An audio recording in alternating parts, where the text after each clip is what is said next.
The BMW 5 Series is back in Malaysia with a new generation. However, BMW is doing things a little bit differently because instead of introducing, say, a 530i or a 530e, instead they've gone with this, the all-electric BMW i5, heralding the latest generation of BMW's venerable 5 Series, with no engine up front, but rear-wheel drive still, and a decently large battery pack in the middle for you to do, well, the majority of what it is that you need to do. Our question is this fully electric 5 Series about to alienate the traditional 5 Series buyer here in Malaysia, who are used to big, brawny engines to go everywhere and anywhere without a care in the world? Or is BMW banking on the electric future about to pay off? My name is Ayman Abdullah. This is Malaysian Motoring. This is our review of the 2024 BMW i5.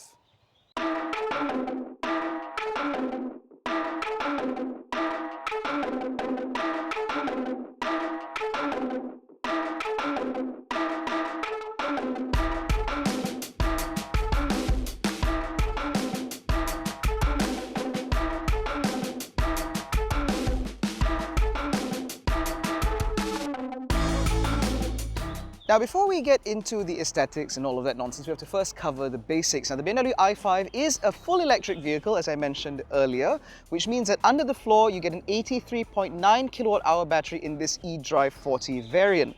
Now, that means that the WLTP range is about 582 kilometers. There's also a max range function, which deactivates certain comfort features to give you an extra 25% range thereabouts, but in general, this should be more than enough range for you. Now, in terms of charging, AC charging is done up to a mere 11 kilowatts, which means dead to full takes about 8 hours, and DC fast charging at a maximum of about 200 kilowatts takes about 34 minutes to do 10 to 80%. Now, as I mentioned earlier, this is the i5 eDrive40, which means this is a rear-wheel drive vehicle with a single electric motor producing 313 PS and 400 Newton meters of torque. However, there is a boost mode pedal where once you pull that, it bumps up to 340 PS and 430 Newton meters of torque. Fully boosted, 0 to 100 is done in just 6 seconds, while top speed is limited to 193 kilometers an hour. So in terms of performance, this is definitely a 5 Series. Now, the G60 generation obviously heralds a new kind of design language for the 5 Series, which is why this front end is very different from the one that came before it. Now, mercifully, this grille, although now larger than ever before, is still not quite as large as what we get on the i7. Phew! But that said, it still comes with the iconic glow lighting system where you have a set of lights or LEDs that go around the frames of the grille itself, which light up at night with the positioning lights, which makes this car look rather imposing. Now, on either side, you get these very slim, very small, full LED headlights, replete with adaptive high beam as well, which means that it will run high beam most of the time and just black out the parts where there are vehicles or pedestrians or cyclists or whatever. Now, as I mentioned earlier, these are quite small now compared to the outgoing model, and when you put that next to the enormous grille, it does make for a rather different looking face. Now, because this is the M Sport model, we get a much more aggressive front end, as you can see with these nice big blacked out areas, with functional aerodynamic elements to improve the car's aerodynamic efficiency. What isn't really for efficiency and is more towards style is the fact that now the new i5 comes with this sort of gully here in between the kidney nose grille, which is something that we used to only see on BMW M cars, but now we're seeing on the standard models as well, or at least part of the M Sport package, which again, I think makes this car look quite smart.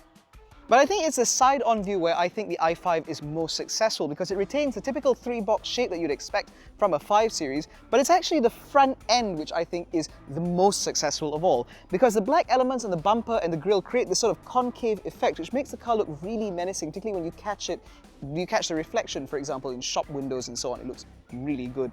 And adding to that are the standard fit 21-inch BMW individual alloy wheels wrapped in Pirelli P0 rubbers, which not only look fantastic, they catch the light really beautifully, but more importantly, the Pirelli rubbers themselves are pretty good at sort of maintaining and managing the performance on offer, which we'll get to in the driving portion a little bit later. Now, moving on down the side, because this is the M Sport pack, all of the trims around the windows are done up in black. You also get a little bit more black underneath the wing mirror. You get a bit more black down there to sort of hide the visual heft of the car. And in terms of the door handles, you do not get sort of the inset door handles that you get from the iX and the i7. The doors also do not open themselves. These are a manual affair entirely, but these are very similar to what you get from the i4. Now, if you ask me, the iX and the i7 did create some confusion among the passengers that I had while I had the car on test, whereas these are a lot more intuitive. And of course, over here, you will find the Hofmeister kink done in black and in plastic, where you'll find an indented 5 here to show you what model this is. I'm not the biggest fan of this because the Hofmeister kink is what I believe is an integral part of BMW design, and having it done up in plastic just doesn't really do it justice. Now, the back end of the i5 I'm not quite too decided on because I do quite like the way this sort of slopes down. I do appreciate the very aggressive M Sport bumper with the built-in diffuser, but these taillight designs are now a little bit too simplified if you ask me. I prefer the slightly more emotive designs of the previous generation 5 Series BMWs, or in fact even the previous generation 7 Series. Now, of course, you get i5 badging and eDrive40 badging on either side, and of course you get the little blue halo around the BMW badge to signify this is an electrified model. Now, as is expected on all 5 Series BMWs, there is a vast amount of space in here. I can attest that you can put 4 people's worth of luggage for a week in here without too much issue at all. There are little hooks here. There's even these sort of latches where you can drop down the rear seats, which fold 40-20-40 for maximum practicality, although if you just pull the lever, then it'll just sort of fold 40 and then sort of 60 and then 20 on the other side. And then under here, you will find a huge amount of space, which is more than big enough to hold all of the necessary charging cables. Now, this particular car has been supplied to us with a 3-pin plug as well as a Type 2 to Type 2 cable, and all of that fits down there without any particular sort of neatness, and there's still plenty of space left, which means, for example, you could put another bag like this in here and it's just gone, which I like. Now, the thing about the 5 Series is that while the exterior has clearly been given a very significant makeover from the previous generation, it's actually the interior where BMW is most proud. And I can understand why. Because where you used to be able to see a clear demarcation between the 3 Series, 5 Series and 7 Series, this new 5 Series reminds me a lot of the i7 in the best way possible.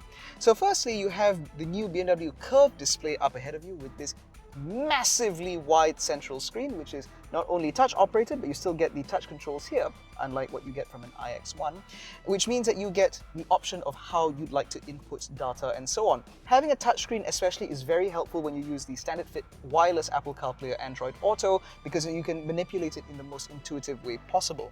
Now, up ahead, you get a full digital instrument cluster as per expected from BMW, with the usual graphics that are sort of neither here nor there. You get all the information you want, but it's not necessarily displayed in the most intuitive fashion.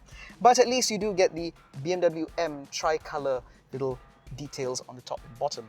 Now, ahead of me sits a full color heads-up display, which I've configured to show you my ADAS controls, although you can also have your media functions, your navigation, etc. all shown here. So overall, the driver does have the various displays necessary in order to get the necessary information to drive. Aiding that further are the availability of LED lights built into the steering wheel that send you certain alerts, especially when it comes to things like the adaptive cruise control and lane keep assist and lane centering and so on. And of course, you do get a couple of cameras built in to the instrument binnacle in order to monitor your eyes and make sure that you're paying attention to the road in front of you. However, that isn't the bit that reminds me most of the i7, because for me, obviously, it is this interaction bar that goes from one front door all the way across the dash, all the way up to this door here. Not only is it sort of this beautiful cut glass or cut crystal material, which looks fantastic no matter what the lighting is, it's also backlit, which means on top of looking fantastic and of course customizable to some degree, it also acts as a way for you to interact with the vehicle. So for example, my memory settings and my door lock and unlock are built into this glass panel. My light settings, my settings for the blower speed, or rather the opening for the air conditioning, is all done via this interaction bar. And on top of that, it also sends you certain warnings. So for example, if you were to open the door into traffic, it will flash red, which I can demonstrate to you simply by pressing the hazard light switch. It sort of comes out like this. And overall, I think that it is a good way, an interesting way to integrate safety systems into what would otherwise be a design element. But what I've noticed most of all is that BMW has really tried to reduce the sort of visual mass of this interior, because with all of the HVAC controls now in the screen, that's freed up a lot of space here, but in addition to that, they've also gotten rid of the traditional aircon vents, which means the vents themselves are sort of built into the dash and they're manipulated via these little rubber wheels down here. Now, this is not too dissimilar to what you get from brands like, say, Tesla or Porsche. But I do find that with this particular interface where you get to move a little rubber thing to point the air conditioning at you, this is a lot more intuitive, a lot more human, a lot more reasonable to use, because I can just adjust this in order to get the fan speed right to where I want it to be. Unlike, say, a Porsche or a Tesla, where you'll be faffing with the screen for quite a long time in order to get the air conditioning to your face, and then after about 20 minutes you just give up. Now, there are more physical controls here, like all this beautiful cut glass for the iDrive controller, for the sort of gear selector and start-stop button, and of course there is a little bit more glass here, as I mentioned earlier. Now, in terms of other visual niceties, you get this beautiful laser cut metallic finish over the Bowers & Wilkins speakers, and on the back they're even slightly illuminated in order to sort of increase the premium ambiance for rear passengers. But more importantly, in terms of tech, all the goodies you need are here. You have a wireless phone charger here, you've got a couple of USB-C ports, there's a 12-volt socket in this relatively shallow center bin, and of course you have a very large sort of glove box here in order to keep everything else you need to. There are bottle holders here, but if you ask me, the low point of this front half of the cabin has to be the door pulls, which feel weirdly plasticky for a 5 Series. I've never seen this before, and I hope that this is not something that I'll see again. Unfortunately, I found the same door pulls here in the back. But this aside, everything back here is very nice indeed.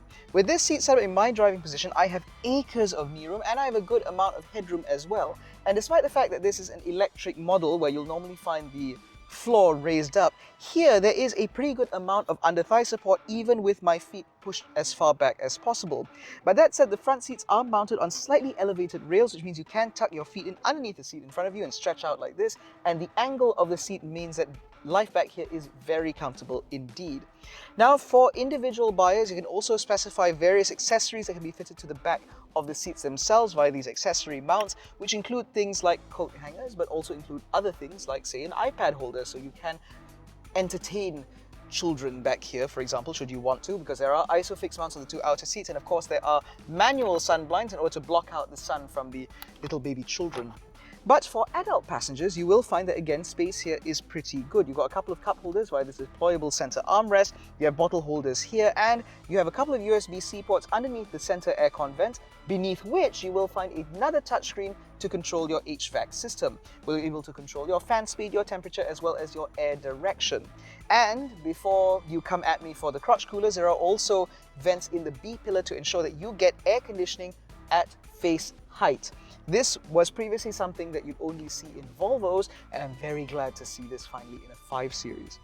Now, being sat back here, I would like to note one thing. These seats are very scalloped, which means if you have a center passenger here, not only is there a center hump for them to have to deal with, but also the center seat is quite narrow. But sitting on the outer seats, they hug you and hold you in such a way as if to suggest that this 5 Series can get up to some pretty interesting shenanigans on some twisty roads.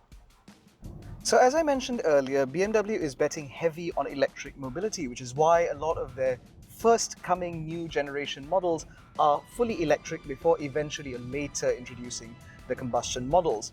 So for the i5, as I again mentioned earlier, we get the eDrive40, which actually represents the entry level into the i5 range. So this is technically the base battery and the base motor offering only rear-wheel drive, because this is the base specification, although calling this a base model in any way is a bit of a misnomer. Now, from the very get-go, the obvious benefits of electric mobility are obvious. So firstly, there is absolutely zero noise, progress is very, very smooth, and overall it just feels like a far more polished machine than the 5 Series that came before. Again, this is largely down to the fact that there is no engine, so obviously there are fewer vibrations, there are fewer rattles and noises and so on, intruding into the cabin and getting in the way of the serene mobility and serene waftiness that you can enjoy in the 5 Series. So that's all present and correct. So far the i5 feels like an electric luxury saloon. Great, this is expected. What's also expected, obviously, is the performance, because with a pull of the boost pedal, this car absolutely flies. I've switched off the iconic sounds, which are composed by Hans Zimmer, and there are various different sounds for you to choose from, depending on how you like your BMW to react to your throttle input. But personally, I prefer the sounds off because I like the quietness that you enjoy in this car. In fact, with the sounds off, I'd argue that the i5 is now even closer to a 7 Series than ever before. See, with this interior design, with things like the communication interaction bar, that piece of glass that goes all the way around, as well as the electric mobility and this very familiar BMW cockpit, it feels a lot more like the i7 than, say, a 3 Series or, in fact, even the i4. So it feels like the 5 Series has therefore been elevated into sort of a new strata in terms of luxury and refinement and presentation. And this all bodes very well because obviously the i5 is now a little bit more expensive than the outgoing 5 Series. And so it's good that everything feels a little bit more upmarket, a little bit more plush, a little bit more fanciful. But mercifully, what hasn't changed in here is in terms of dynamics, because as far as I'm concerned, the BMW i5 still drives like every 5 Series before, this perfect blend of dynamics and refinement. So although the i5 doesn't ride on air suspension, this interior, in terms of the drive comfort, it's very, very well judged. At no point does this car feel crashy or stiff. It soaks up primary lumps and bumps with a certain degree of sophistication that you'd expect not only from a car at this price point, but also a BMW with this kind of heritage. But more importantly, when the road starts getting a little twisty or when the mood takes you, you decide that it's time to unleash the full performance of the BMW that you are sat in, the i5 performs staggeringly well.